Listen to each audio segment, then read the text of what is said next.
नमो भगवते तस्मै कृष्णायादभूतकर्मणे रूप नाम विभेदेन जगत कीर्तियो यतः सच्चिदानन्दरूपाय विश्वोत्पत्त्यादिहेतवे तापत्रय विनाशाय श्रीकृष्णाय वयं नुमः। श्रीमद्भागवत महापुराण तृतीय स्कंध 24वां अध्याय। श्री कपिल देव जी का जन्म। श्री मैत्रेय जी कहते हैं, उत्तम गुणों से सुशोभित मनु कुमारी देवहूति ने जब ऐसी वैराग्य युक्त बातें कहीं, तब कृपालु कर्दम मुनि को भगवान विष्णु के कथन का स्मरण हो आया और उन्होंने उससे कहा। कर्दम जी बोले, दोष रहित राजकुमारी, तुम अपने विषय में इस प्रकार खेद न करो। तुम्हारे गर्भ में अविनाशी भगवान विष्णु शीघ्र ही पधारेंगे। प्रिय, तुमने अनेक प्रकार के व्रतों का पालन किया है, अतः तुम्हारा कल्याण होगा। अब तुम संयम, नियम, तप और दानादि करती हुई श्रद्धापूर्वक भगवान का भजन करो। इस प्रकार आराधना करने पर श्री हरि तुम्हारे गर्भ से अवतीर्ण होकर मेरा यश बढ़ावेंगे और ब्रह्म ज्ञान का उपदेश करके तुम्हारे हृदय की अहंकारमयी ग्रंथि का छेदन करेंगे। श्री मैत्रेय जी कहते हैं, विदुर जी, प्रजापति कर्दम के आदेश में गौरव बुद्धि होने से देवहूति ने उस पर पूर्ण विश्वास किया और वह निर्विकार जगतगुरु भगवान श्री पुरुषोत्तम की आराधना करने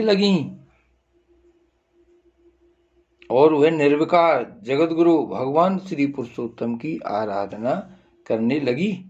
इस प्रकार बहुत समय बीत जाने पर भगवान मधुसूदन कर्दम जी के वीर्य का आश्रय ले उसके गर्भ से इस प्रकार प्रकट हुए जैसे काष्ठ में से अग्नि।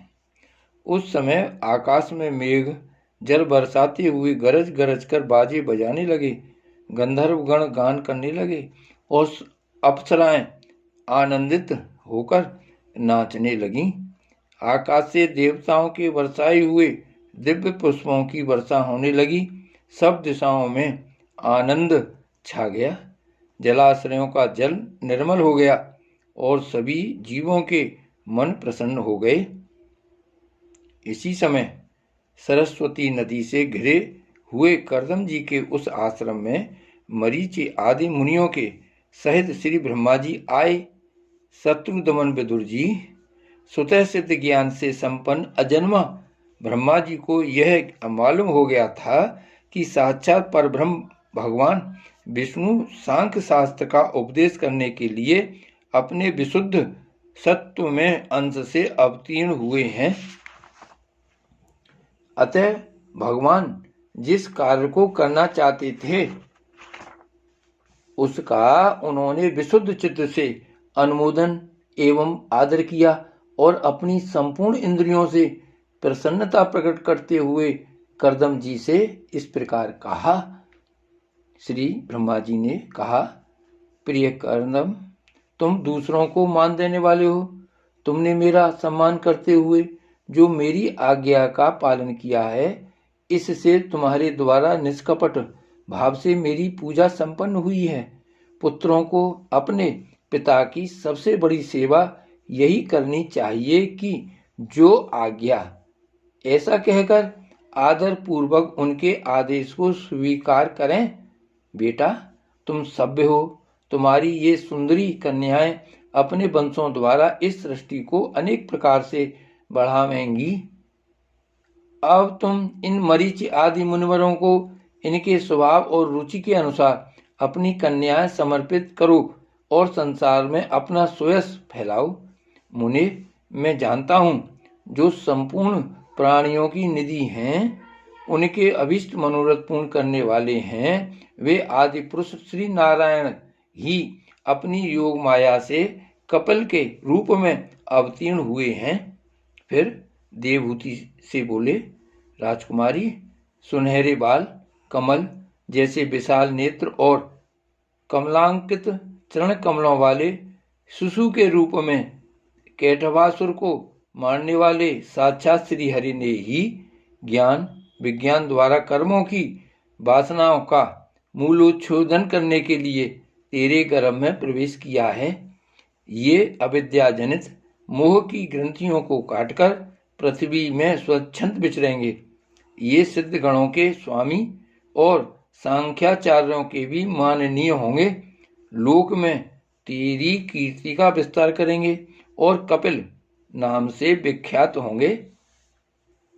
श्री मैत्रेय जी कहते हैं, विदुर जी, जगत की सृष्टि करने वाले ब्रह्मा जी उन दोनों को इस प्रकार आश्वासन देकर नारद और सनकादि को साथ ले हंस पर चढ़कर ब्रह्मलोक को चले गए। ब्रह्मा जी के चले जाने पर कर्दम जी ने उनकी आज्ञानुसार मरीचि आदि प्रजापतियों के साथ अपनी कन्याओं का विधि पूर्वक विवाह कर दिया। उन्होंने अपनी कला नाम की कन्या मरीचि को, अनसुआ अत्रि को, श्रद्धा अंगिरा को और हविर्भू पुलस्त को समर्पित की। पुलह को उनके अनुरूप गति नाम की कन्या दी। क्रतु के साथ परम साध्वी क्रिया का विवाह किया। भृगु जी को ख्याति और वशिष्ठ जी को अरुणधति समर्पित की। अथर्वा ऋषि को शांति नाम की कन्या दी, जिससे यज्ञ कर्म का विस्तार किया जाता है। कर्दम जी ने उन विवाहित ऋषियों का उनकी पत्नियों के सहित खूब सत्कार किया। विदुर जी, इस प्रकार विवाह हो जाने पर वे सब ऋषि कर्दम जी की आज्ञा ले अति आनंद पूर्वक अपने अपने आश्रमों को चले गए। कर्दम जी ने देखा कि उनके यहाँ साक्षात देवाधिदेव श्री हरि ने ही अवतार लिया है, तो वे एकांत में उनके पास गए और उन्हें प्रणाम करके इस प्रकार कहने लगे, अहो, अपने पाप कर्मों के कारण इस दुखमय संसार में नाना प्रकार से पीड़ित होते हुए पुरुषों पर देवगण तो बहुत काल बीतने पर प्रसन्न होते हैं, किंतु जिनके स्वरूप को योगी जन अनेकों जन्मों के साधन से सिद्ध हुई सुदृढ़ समाधि के द्वारा एकांत में देखने का प्रयत्न करते हैं, अपने भक्तों की रक्षा करने वाले वे ही श्री हरि हम विषय लोलुपों के द्वारा होने वाली अपनी अवज्ञा का कुछ भी विचार न कर आज हमारे घर अवतीर्ण हुए हैं।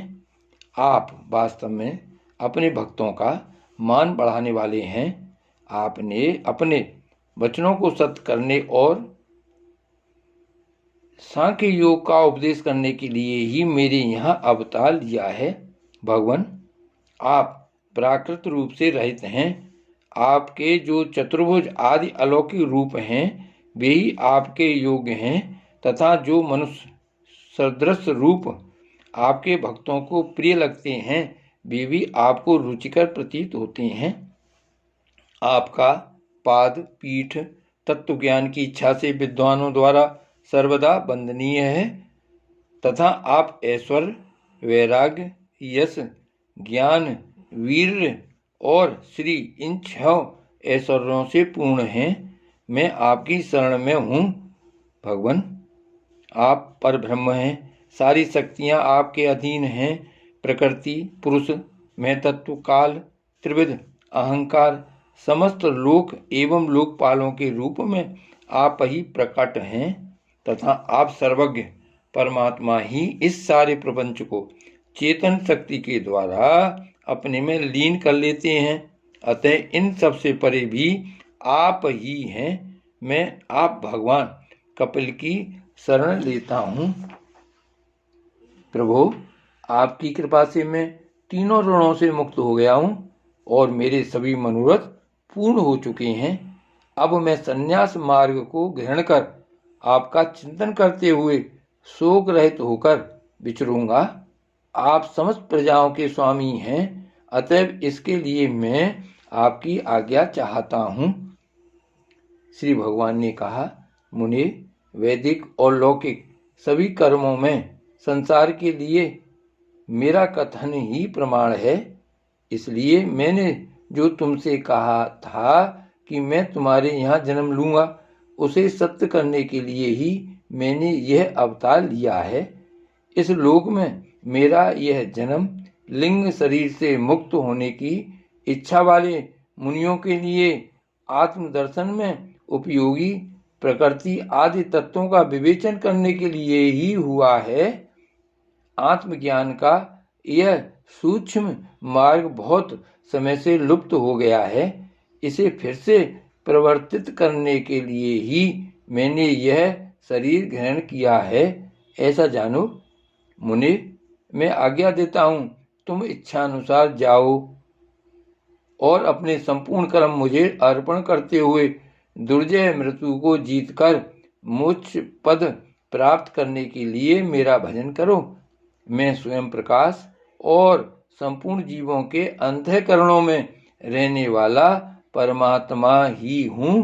अतः जब तुम विशुद्ध बुद्धि के द्वारा अपने अंतःकरण में मेरा साक्षात्कार कर लोगे, तब सब प्रकार के सुखों से छूटकर निर्भय पद मोक्ष प्राप्त कर लोगे। माता, देवहूति को भी मैं संपूर्ण कर्मों से छुड़ाने वाला आत्मज्ञान प्रदान करूंगा, जिससे यह संसार रूप भय से पार हो जाएगी। श्री मैत्री जी कहते हैं, भगवान कपिल के इस प्रकार कहने पर प्रजापति कर्दम जी उनकी परिक्रमा कर प्रसन्नतापूर्वक वन को चले गए। वहां अहिंसा में संन्यास धर्म का पालन करते हुए वे एकमात्र श्री भगवान की शरण हो गए तथा अग्नि और आश्रम का त्याग करके निसंग भाव से पृथ्वी पर विचरने लगे, जो कार्य कारण से अतीत है, सत्वादि गुणों का प्रकाशक एवं निर्गुण है और अनन्य भक्ति से ही प्रत्यक्ष होता है। उस पर ब्रह्म में उन्होंने अपना मन लगा दिया। वे अहंकार, ममता और सुख दुखादि द्वंद्वों से छूटकर समदर्शी, भेद दृष्टि से रहित हो सब में अपने आत्मा को ही देखने लगे। उनकी बुद्धि अंतर्मुख एवं शांत हो गई। उस समय धीर कर्दम जी शांत लहरों वाले समुद्र के समान जान पड़ने लगे। परम भक्ति भाव के द्वारा सर्वांतर्यामी सर्वज्ञ श्री वासुदेव में चित्त स्थिर हो जाने से वे सारे बंधनों से मुक्त हो गए। संपूर्ण भूतों में अपनी आत्मा श्री भगवान को और संपूर्ण भूतों को आत्म स्वरूप श्री हरि में स्थित देखने लगे। इस प्रकार इच्छा और द्वेष से रहित सर्वत्र समबुद्धि और भगवत भक्ति से संपन्न होकर श्री कर्दम जी ने भगवान का परम पद प्राप्त कर लिया। श्री भागवत भगवान की जय। श्री गोवर्धन नाथ की जय। श्री वल्लभाधीश की जय। श्याम स्वरूप श्री अम्ने महारानी की जय। श्री गोकुलनाथ की जय। जय जय श्री गोकुलेश, जय जय श्री गोकुलेश, जय जय श्री गोकुलेश।